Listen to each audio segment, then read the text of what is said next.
Commençons par des fontaines urbaines.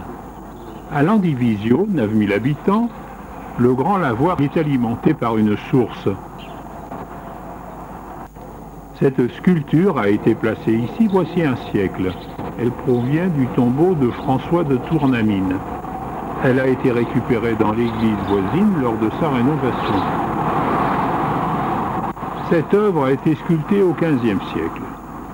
Je ne peux résister au plaisir de regarder encore une fois et de plus près ces personnages.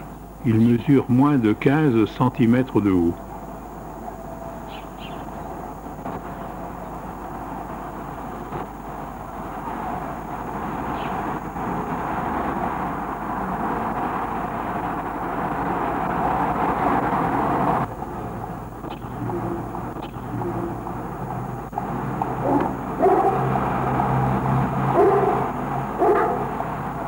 La fontaine de Carnac est dédiée à Saint Cornélie, le patron des bêtes à cornes. Jadis, on venait ici implorer Saint Cornélie pour que les maladies épargnent le bétail. Un solide grillage protège les statues contre les voleurs d'œuvres d'art. L'église de Le Folgoët a une curieuse particularité.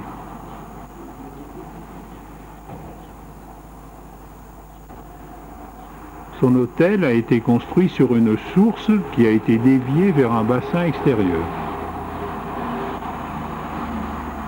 On jette des pièces de monnaie dans ce bassin en faisant un vœu afin qu'il soit exaucé par cette Vierge sculptée au XVe siècle. La fontaine de Saint-Jean-du-Doigt date de 1577. La légende veut que l'eau de cette fontaine guérit les maladies oculaires. De nombreux pèlerins viennent ici se laver les yeux. L'eau de la source a été déviée pour permettre de désinfecter à l'eau de Javel concentrée la fontaine. Beaucoup de fontaines ont des vertus médicinales. Partons à leur recherche dans la campagne. Lampol. On m'a signalé une fontaine dans un bois au bout de ce sentier. Jadis, les hommes vénéraient les sources. L'eau qui sortait du sol en permanence était un don des dieux. Durant la christianisation du pays au 8e siècle, les prêtres dévièrent cette croyance païenne en plaçant des statues de saints à côté des sources. Les bougies allumées prouvent que quelqu'un vient de venir ici. Le culte local est toujours vivace. La fontaine Saint-Miliau est à l'entrée de Guimillot.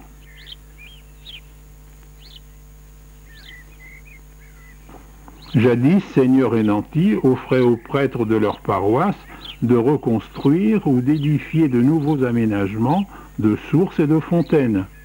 Ainsi, au fil des siècles, beaucoup de sources et fontaines passèrent de l'état rustique à l'état monumental.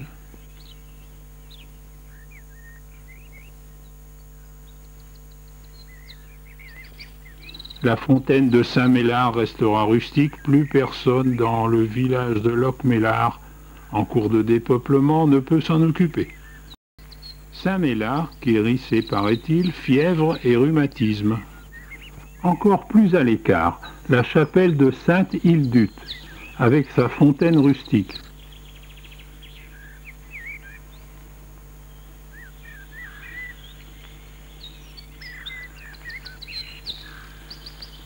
La niche est vide. Je suppose qu'on y installe une statue de Sainte-Hildute lors des fêtes religieuses qui se déroulent ici une fois l'an. Sainte-Hildute est à 5 km au nord de Sizun.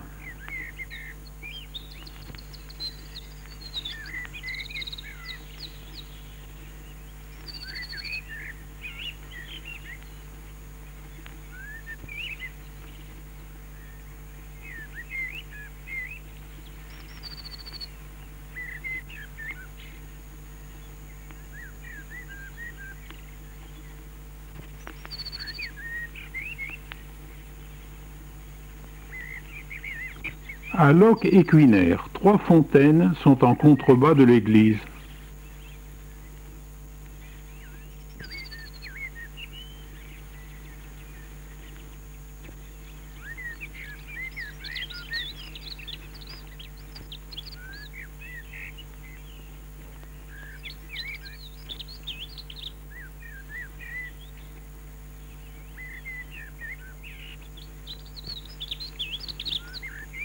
L'une d'elles alimente un lavoir dont les tables sont constituées de pierres tombales.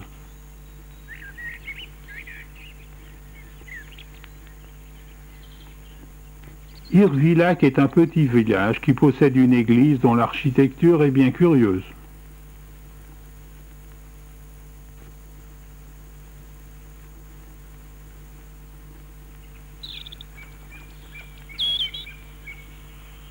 C'est la seule que nous ayons vue équipée d'un cadran solaire, surmonté d'une figure diabolique.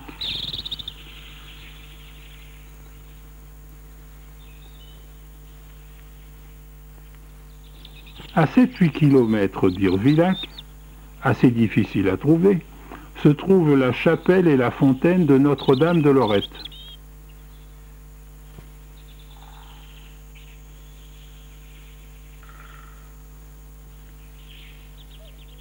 De nombreux personnages entourent cette fontaine. Le plus étonnant est le calvaire surmontant la fontaine. Il date de 1664. Il a la forme d'une ancre gigantesque. La fontaine Saint-Gouénon, à Gouénon, date de la fin du XVIe siècle. On venait ici pour soigner les rhumatismes. De nombreuses fontaines de cette époque ont cette architecture symétrique.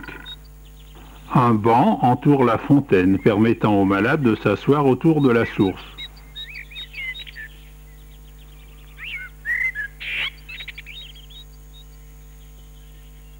La fontaine Notre-Dame à Bervan date de 1576.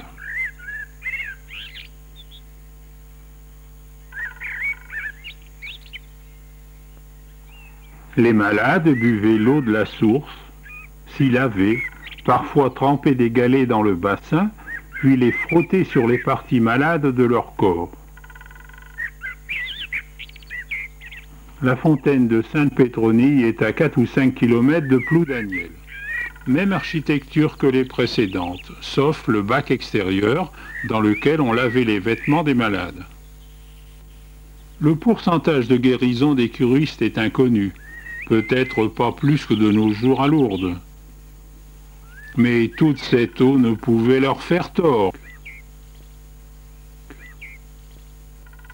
Voici, en pleine campagne, la chapelle Saint-Jahoua. En dehors de l'enclos de la chapelle, à peu de distance, on trouve la fontaine Saint-Jahoua.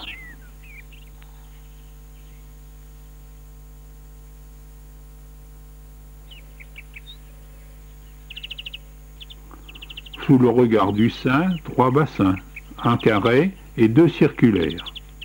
Comme dans les fontaines précédentes, chacun devait avoir une fonction précise.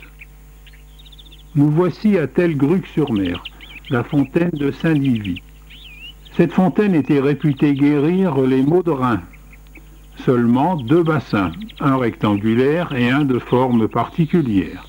Le malade s'allongeait, ici les pieds, là, la tête, cela ressemble à un sarcophage.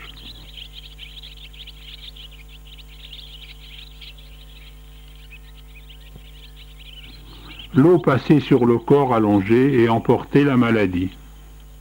Nous vous avons emmené à la découverte des fontaines sacrées, un aspect peu connu du patrimoine religieux de la Bretagne.